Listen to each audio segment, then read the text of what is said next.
منو پاشو نمونده راهی تا خونه به روی چادرت مادر یا این که خاک یا خونه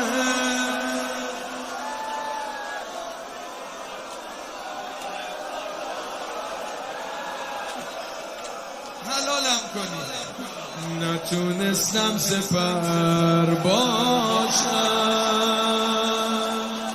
تموم قصم از اینه چرا دستت به دیواره مگه چشمات نمیبینی یا الله عجب رویی چه ابرویی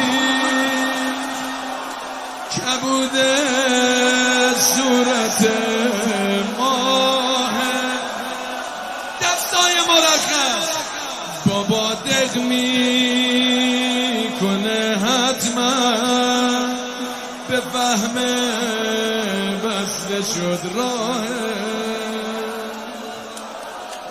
عجب رویی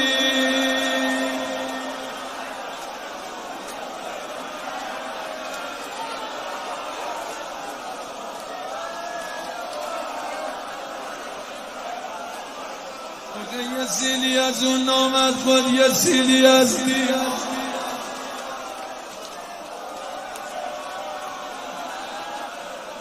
ماشاءالله به این بچه هایی که روزه گوش کن نیستن خودشونم روزه میخونن عجب رویی شب رویی کبوده صورت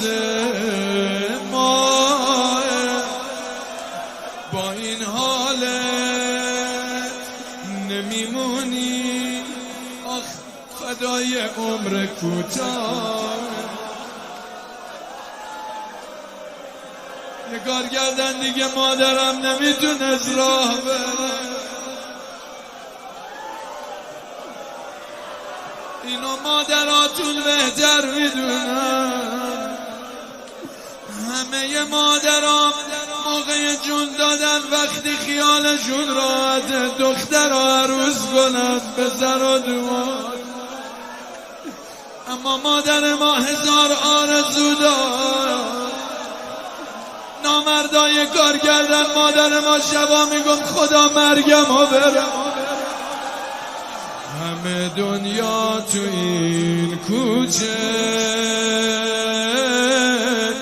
شده روی سرم آباد هرچه باد آباد یه سیلی خوردی از نامت یکی هم خوردی از دیوار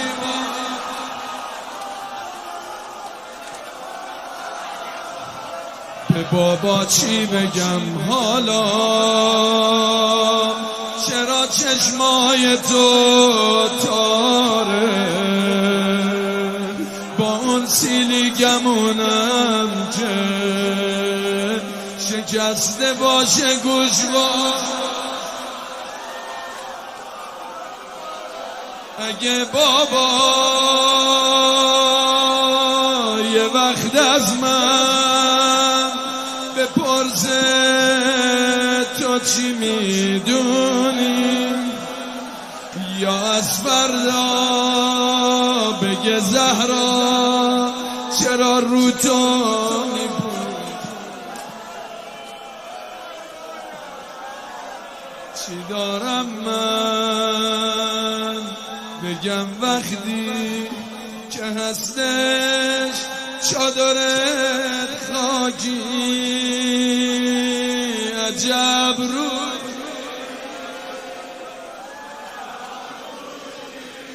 شکسته عجب روی چه ابرویی که کبود صورت ما بعد کوچه دیگه حسن سمت مادر نمیره. یادتون باشه اگه مادر جلو بچه زمین بخوره هر وقت بچه جو میبینه خجالت میگیره. حسن دیگه بعد کوچه سمت مادر نمیره. های میخوای داد بزنی میگفت مادر جلوم سیلی خور.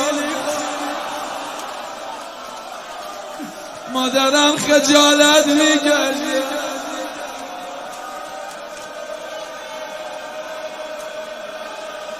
هر وقت میخواست بیاد سمت مادر خودش خجالت میگیره. هر بس خجالته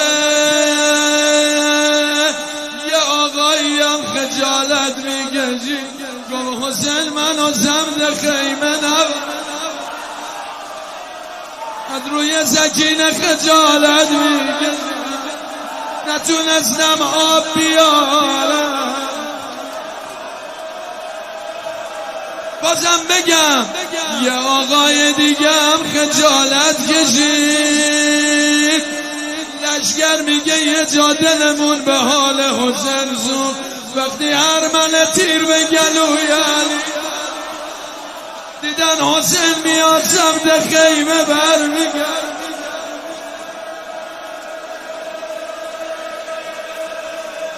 بعضی روزه ها زمزمه نمیخواد داد میخواد. من این نمره رو میخوام برای امام رضا بگم. میخوام برگردم مدینه. اول آقایی که خجالت کشید میدونی کی بود؟ امیرالمومنین بود. از مسجد دیگه روش نمیشد برگرده خونه. میگفت دستم بسته بود جلو چشم خانومم رو زدم.